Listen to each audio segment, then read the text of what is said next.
February 1st. Damn it! Our submarine is toast. Something's wrong with the engines, though not even the engineer, McCluskey, seems to know what. I can't make heads or tails of them, so I'll have to take his word for it. Anyway, as far as we can tell, they just broke beyond repair of their own volition. There is no way for us to get back to the surface. We are trapped inside this iron coffin, doomed to sink to the deepest depths of this endless sea. Our scientist, Hartwell, thinks we should make the best of this. Nobody's ever been to the bottom of this ocean. We might observe something interesting as we sink to our deaths. I think Hartwell is being unreasonably chipper about this whole thing. But you know scientists, it's normal for them to be abnormal. I guess I might as well keep my head up too. I never expected to survive the war, anyhow. A slow death by oxygen deprivation can't be that much worse than a bullet in the head. So, that's that. As captain of this submarine, I can't let my crew think I'm weak. I'll have to keep a level head and be a shining example for my crew. That's what I'm going to do. February 3rd. I could never really appreciate how deep these oceans were until I was trapped in a sinking submarine. Dark, too. There is no light visible everywhere I look. Though we'll have to seal off the portholes soon. The pressure just keeps getting higher and higher in this miserable sea. Officer Daniels claims he saw something outside of the submarine. It was the most beautiful woman he'd ever seen in his life. She had sharp teeth and pale skin, but she was a 10 in his words. Damn bastard even tried to open the door so he could be with her. We had to wrestle him away and put him in a straitjacket. He's kicking and screaming in the brig as I'm writing this. Poor jerk. The pressure must be getting to him already. Or maybe the lack of oxygen. I knew at least one of the men would go nuts, but I'd hoped they could hold out a little longer. Daniels had never been the sanest man aboard this ship. I guess he'd gone too long without a woman. February 7th. No news, but bad news today. It just keeps getting darker and darker in this damned sea, and we're still stuck in a broken submarine. I'm beginning to wonder if Hartwell had something to do with this. Someone had to have sabotaged the engines, and who better than a scientist? Someone who knew how they worked. But then again, McCluskey watches those things like a hawk. There's no way in hell Hartwell could have gotten past him. Maybe they were in cahoots. Or maybe it was just McCluskey. I don't know why he would want to do that though.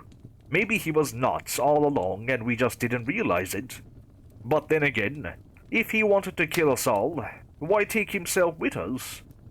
I guess I'll never know. I don't really see the point of finding out. You know what? I don't think it was sabotage after all. These engines are old as hell anyhow. They break all the time. There's nothing else to report here. Oh, and someone gouged out Daniel's eyes. We found him dead in the brig this morning. Poor bastard. I guess maybe the pressure finally got to him. But then again, his arms were still stuck in the straitjacket, so maybe it was murder. Maybe there's a killer aboard this ship with us. But at this point, I'm beyond caring, really. February 14th. Well, things started out desperate, and they sure as hell haven't gotten any better. The men are reporting there are ghosts aboard this ship.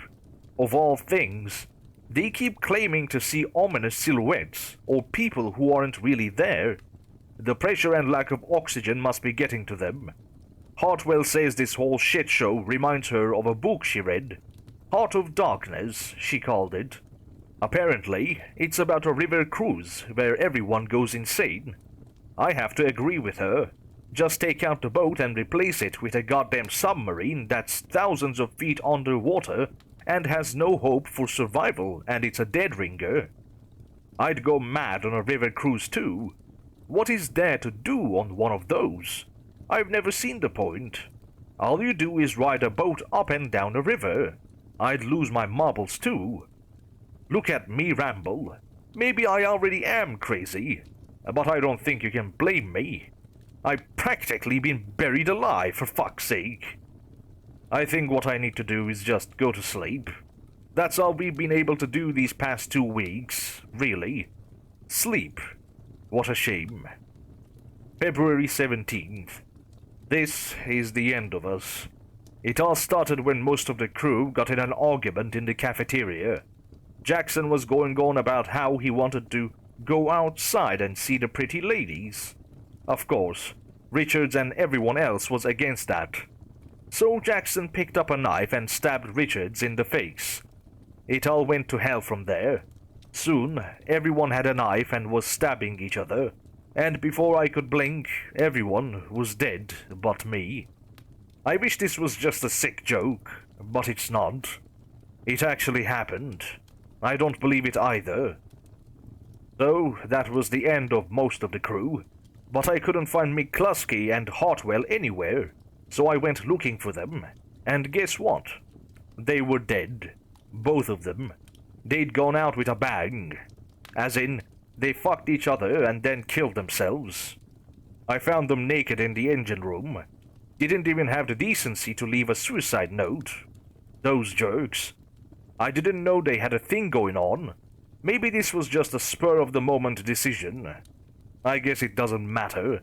Saab's almost out of oxygen anyhow, and it just keeps sinking deeper and deeper into this ocean like a turd. Heh.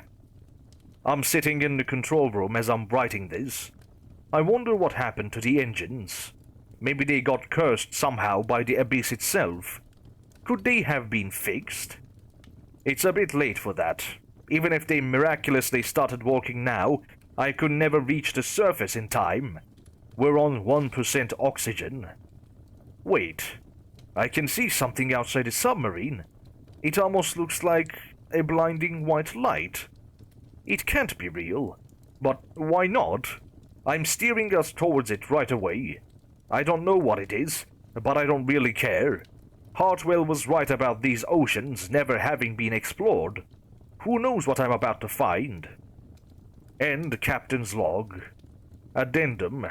The wreckage of the Poseidon was found 2 years later during a research expedition.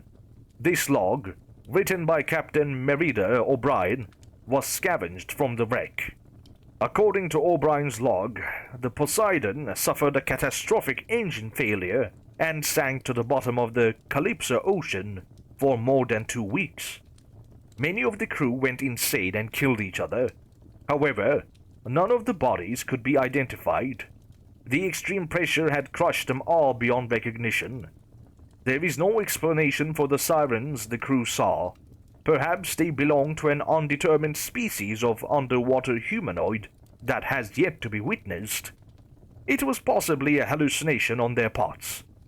The ghosts were likely also a result of the crew's minds suffering from oxygen deprivation. However, the blinding light O'Brien saw has been explained. A new species of giant anglerfish has been discovered at the deepest depths of the Calypso Ocean. In fact, the Poseidon was found mangled by a specimen's teeth, though how an anglerfish large enough to destroy submarines can survive on this planet has yet to be explained. The ocean is deep, a dark place. The rules we must abide by above the waves do not apply beneath them. Perhaps we shall never explore the entire ocean. The war has yet to be concluded.